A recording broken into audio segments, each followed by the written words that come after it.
Cabbage కొబ్బరి కూర చేశాను. ఎలా చేశాను చూసేయండి. అండ్ ముందుగా మన ఛానల్ని సబ్స్క్రైబ్ చేసుకోవడం మర్చిపోద్దు.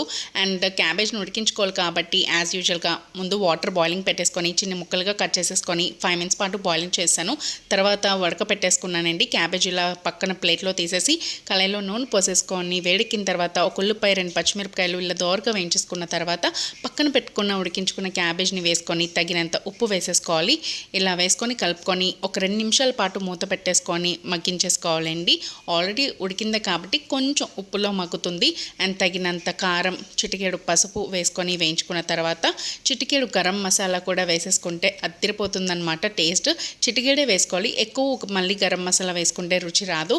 ఇలా దగ్గరగా అయిన తర్వాత ఒక మిక్సీ జార్లో కొబ్బరి ముక్కలు, పుట్నాల పప్పు, 2 ఎండుమిర్చి, జీలకర్ర వేసుకొని కోరేసుకోవాలి, మిక్సీ పట్టేసుకోవాలి.